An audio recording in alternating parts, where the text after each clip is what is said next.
listening to More Than a Sniff, a weekly podcast of Western States Canine College.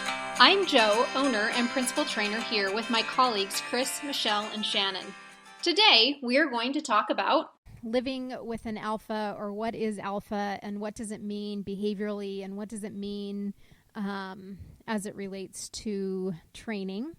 And Michelle, do you have what you would consider an alpha at your house, and how you deal with that? It's pretty interesting because I don't know if I really do, and I think it switches a lot. When we first got Murphy, he's just a more dominant type breed. I just assumed he would take over, but I don't think he ever really did. But it's still really interesting. I would honestly say Rambo probably has the most control over both of the other two dogs. But nobody really messes with Prudence. So it's very interesting. I think it changes on a day-to-day basis. I really do. I think sometimes she will assert her dominance, and sometimes she just lets everything go. And it's been really interesting since she's gone deaf, because I think she's just completely stepped out of that role and decided that she's just going to sit back and hang out and just watch everything that's going on. I would really honestly think Rambo is, but it's just interesting. I think we have a fairly balanced pack, so I just don't think it's that obvious. It's not in your face. Shannon, living with one dog, do you feel like Louis is alpha?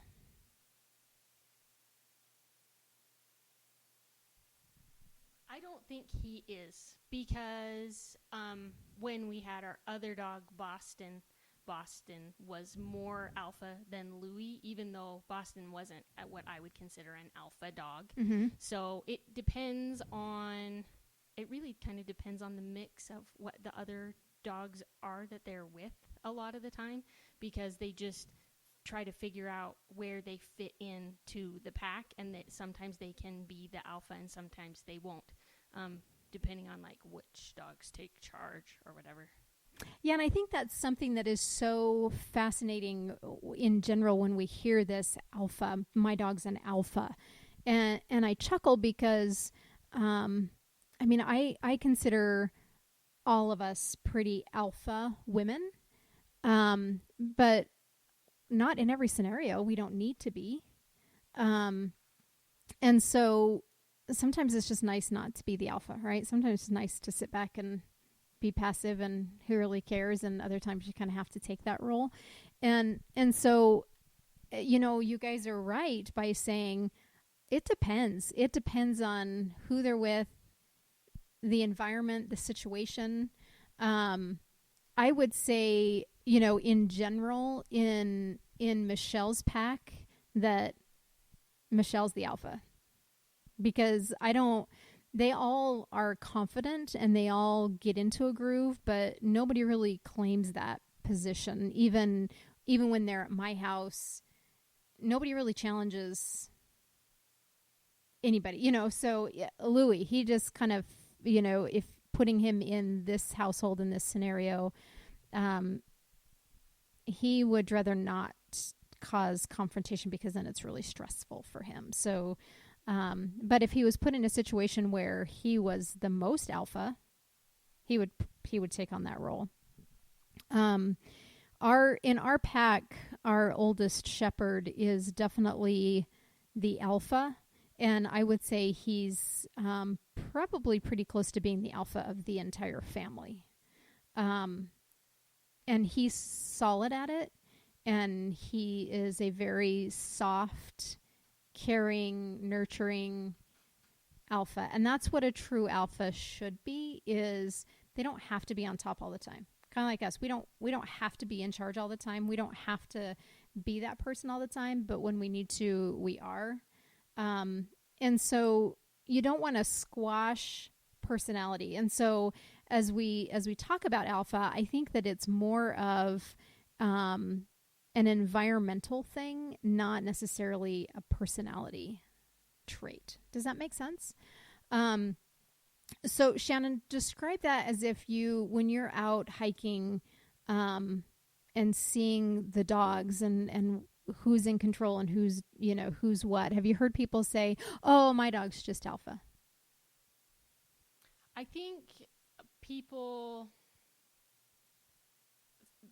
that are controlled by their dog, they think the dog is alpha when they're controlled by the dog. So what I mean by that is, like, they can't get their dog maybe to obey their commands. Their dog takes charge of situations. Hiking, the most common is the dog feels like it has to protect you from everything out in the forest, right? Because if you're not the alpha and you're projecting that I'm in charge and I'm going to be protecting us from whatever we're doing, the dog assumes that they have to do it. And I think a lot of that, you get leash reactivity and dogs running and going and attacking other dogs that might be hiking, or just maybe not attacking them, but putting up a big scary front to scare them away because they think they have to protect you while you're hiking. So that's the biggest, I'd say, alpha problem that I see when I'm out hiking with observing other people. So I have a question for you, Joe. So with my dogs, I would say, like, before Prudence went deaf, she really was probably the most alpha, but Rambo has the most dominance tendencies. And I just want to know, like, do you think there's a difference between those two? Like, I don't think Prudence ever had to be dominant because she was just already the alpha. Yeah, because like Bora is the alpha, but Chianti is the pushiest and the boldest, really. She's the gutsiest. And so we tend to want to lean towards that maybe she's the alpha. And Rambo has that same, it's this almost exactly the same. Where Prudence is this nurturer, everything's cool, everything's good. She doesn't really get disrupted from a whole lot. But she's balanced overall, where Rambo, just like Chianti, is up and on and forward and take this and that's mine and move here, and the pack tends to follow that. It's just like with your pack, they tend to follow Rambo because he's the most alert and he's the most reactive. And so then everybody else does that. But Prudence will follow along, but she quickly goes, "Oh, there's nothing to worry about." Where Murphy goes, "I don't know. What are we doing, Rambo?" And Rambo's like, "I don't know. What's happening?" And then all of a sudden they'll turn and see Prudence, and they just like really ultimately follow into her. And so it's just like what we perceive as happening is not really what's happening. And so, with Shannon being out there, when you're out and you're seeing these people and these dogs that are taking charge, they're taking charge because nobody else will, not because they're alpha at all, but we perceive it as that. And so I think that's where I guess I find really alpha being more of, it's a title that we put on something because we feel like somebody's in charge, when, dominance is probably a better description of a group of dogs, because it depends on the group you're in. I think that, being at a high school graduation, watching a bunch of kids in their hierarchy and who's who and who's what, in each different group, they're different. And I think it's the same with dogs, is that my dog is alpha. Well, probably not necessarily. And who we perceive as being alpha is really usually not who's alpha. If we looked at it from a raw perspective of the wolf, the alpha really guides and leads and directs and sacrifices. And so if we put, let's put our dogs, your 3, my 2, and Louie, and let's create them as wolves. So they have this wolf family. And Prudence would probably be the breeding female with Bora, because they're calm, they're collected, they assess, and we're gonna sacrifice, and we're also going to send out the Chianti and Rambo and probably Murphy. And you guys have the most energy. You're the dumbest because you're the most reactive. So we're going to sacrifice you. You guys go, you're the hunters now of the family. And Louie's going to be the one that kind of keeps the den safe. He'll raise the puppies. He'll teach them how we survive, kind of a thing, where he's like the den mother. And that's how I would say if we turned our pack into a wolf family, that's what it would be. So we're going to sacrifice the dumb ones in a sense. You guys don't worry about wasting energy. As the alpha, Bora and Prudence, we don't want to waste energy. We want to use our energy productively. And so you make the kill. You guys work that out. And then we'll come in and take what you have brought us. And then you'll get what's left over. And they would be totally fine with that. And so even though, they're not wolves and they're not, but that's kind of how families are in a sense too, where, you have the parents that our kids are definitely, some of them are more alpha than we will be in moments and times and situations, but you kind of send them out and who's going to kind of make it. And, it's a whole family working together on whose jobs or what. So it's more about what if we only have one dog? What if, describe your Louie's family, Shannon. Oh, just our family? Yeah. So there's just me and my husband and Louie. Yeah.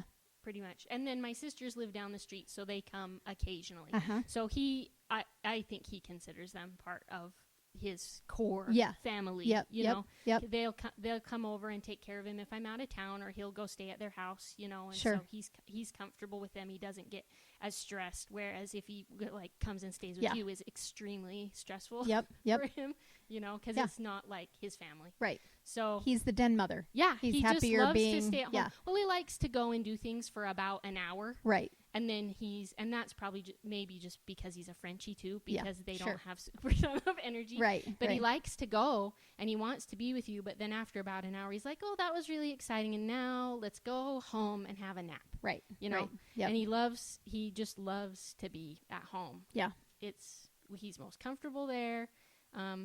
So yeah, he's a little homebody kind of a dog. So if we turned your group into wolves, describe that, like put human beings into what we created as a wolf family, what does that look like? Oh, for I don't know, since there's just me and my husband, I'd say I'm the alpha of the family. I'm in charge of everything. Sure. So yep. But include your sisters into it. Oh, my because sisters. that can be a part of that. Yep. Oh, what are they? So what group would they fall into in the So my sister, eyes of Allison, she's my youngest sister. She's got the energy mm-hmm. and she's fun and she comes and Louie he has kind of different games that he plays with everybody. Uh-huh. And so with him, he likes her to chase him all around and tickle him and go outside. And so she's the exciting, fun party person. And then my other sister, Letty, she's more in charge. She's really quiet, but she's really I don't want to say stern because she's not a mean person, but she's just serious. Uh-huh. Uh-huh. So she's not the fun party. So when I need to trim Louie's nails, who do I ask? Not my husband. Right. Not Allison. I have Letty come out help me. Yep. So anything where we have to hold Louie and do something to him and want him to just behave and not have a struggle, then me or Letty or me or Carly will do. Right. So Carly is Louie's second mom mm-hmm. because she raised him with me from when he was a baby. Yeah. So she's his super mommy. So he'll do anything for Carly. He's really well behaved for her. Yeah. So listening to all that, I would say that Allison and your husband would be the hunters. We're going to send you guys out, go work it out. And maybe Carly would fall into that group. Allison would probably be the second breeding pair with Louie, because you can have more than one breeding pair, but if we're just making people dogs, that would probably be the pair. And then you, I think that's a great description of you being alpha, where you can assess, you keep things safe, you give direction, and we're willing to sacrifice everybody else to get what we need to keep everybody surviving, basically. So Michelle, now take your family and break that down. Interesting. I really, honestly, I'm like trying really hard to think about this. I really think me and Prudence would probably still be alpha somehow. But I don't know about the two boys. I think Brandon would definitely be a sacrifice and be somebody out hunting and stuff. And I think that because like I don't think he's not a dominant person or like an alpha person, but I think he would definitely be the one with more energy, and the dogs actually want to play with him type of thing. So I think that they would rather go out hunting with him than they would me. But between Rambo and Murphy, I really in my head, I want to say Murphy would be the more nurturing one that would want to stay home, and Rambo would be the one that would be going out hunting with Brandon. But at the same time, like with the Louis situation, I think Rambo's way more of a homebody than Murphy ever has been. So, and way more protective of our house. I think Murphy only gets involved in protecting the house because Rambo does. Yeah. I don't think I think if Rambo was out of the picture, I don't think he'd give a crap who came in our house. But, so I don't know. What do you think? It's really interesting. I think Rambo would be the caregiver at home. And I think Murphy would go out. Because he would be the smarter one of the crew, but I think he would still go out. I think it would be Brandon and Murphy, and I think you would probably end up be out hunting, because I think Prudence is, to characterize this in human terms, that Prudence is stubborn enough to get you out hunting. I guess, if we had to put it in that terms, you would go, fine, I'll go. And so I think I would say that Prudence is probably more alpha than you, not a whole lot. Yep. And it may be that Prudence is the one that we kick out of the pack, and she's going to have to go find her own family to start because you two are too much alike. And that's possible too. But, as we talk about alpha and what we describe as alpha, it's such a funny word that, and it can be turned into human and dog and life characteristics that alpha is not really a genetic trait like everybody wants to put on it. And so, Michelle, when you go in for a consultation and somebody says, my dog is really alpha, where does that put your mind as a trainer? It puts my mind that dog probably has a job it doesn't want. It's probably being dominant because its humans are not actually showing it what it should be doing. And like we were talking about this earlier, I kind of think alpha and dominant tendencies are different. Like they can be completely different, a different situation or scenario. And I think a lot of people assume because their dog is being dominant, they're being alpha. I think it's really hard for me to break down my pack because I think we are pretty well balanced. Same with yours. Mm-hmm. I really bet you 90% of people would come in your backyard and assume Chianti was the dominant one. Yeah. Or not the dominant one, but the alpha one. I just think they're a little bit more balanced. And I really think when people say that to me, my dog is alpha, I say, no, there's really a problem and your dog has a job it doesn't really want. And we need to do something for you to take that job from them. Yeah. And that's how it is like in human socializing as well. Chris and I just went up his our oldest graduated, and so everything wound down and everything's over and it's 9:30, and Chris and I decided we would go into Great Falls' famous little tiki lounge, the Sip and Dip, and they have mermaids swimming around in the pool behind the bar. And so, we were sitting there and just people watching because that's always fun. And there's a whole group next to us, and some of them were celebrating their kids' graduation, and I'm not sure what else was going on, maybe a marriage party. I don't know.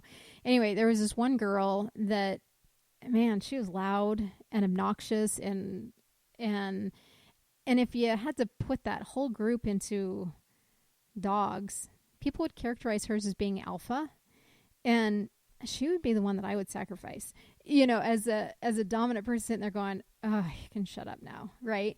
And so I think that we use alpha as a way of trying to describe really that loud, obnoxious, has to be in everybody's face. You will get to know them. And that's Chianti to a T. She's loud. She's in your face. You're going to touch her. She's going to introduce everybody to you.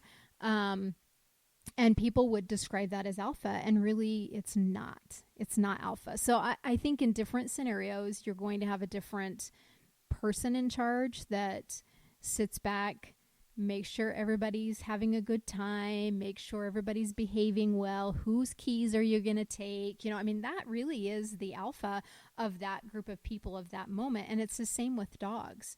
Is Prudence sits back and she assesses. She's somewhat the fun police at times.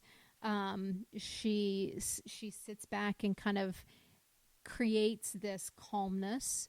Bora is the same way, creates a calmness. He assesses, he lays down, he's a part of stuff, he's not a part of stuff. But that is who would be the dominant one of the pack for that pack. There definitely could be another dog come in that's more dominant, or what we would call alpha in different scenarios. So the family changes and roles change. So, and that's, as a trainer, that's where my mind goes when people say, oh, they're alpha because they're barking at the window and scaring everybody away. No, not really.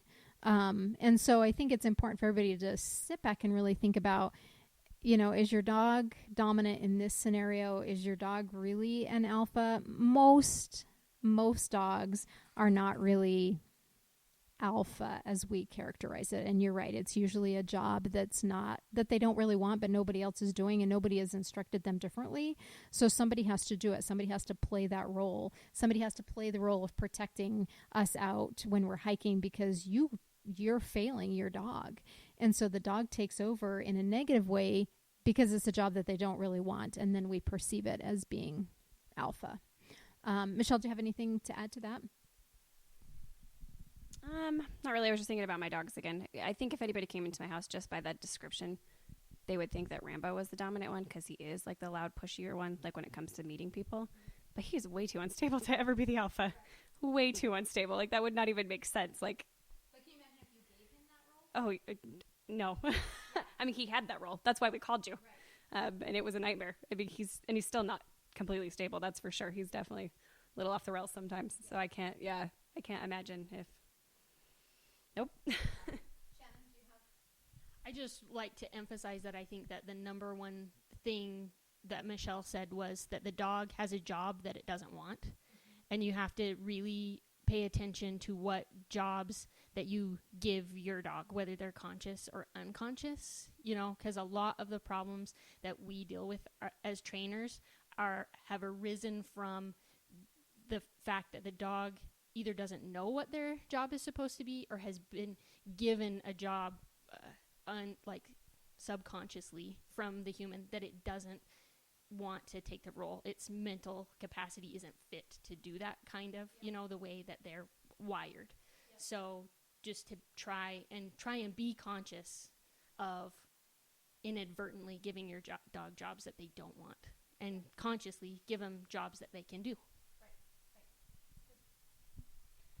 I think that as we go through our podcasts and talking about different behaviors as we head into this kind of new group of podcasts, that really think about how you use words and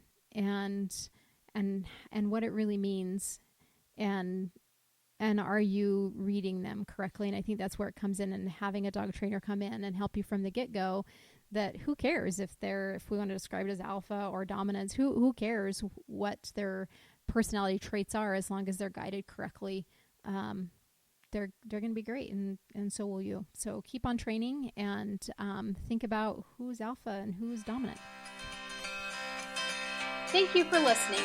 If you want to know more about us and our services, please visit our website at www.wsk9co.com. And as always, we urge you to get out and train.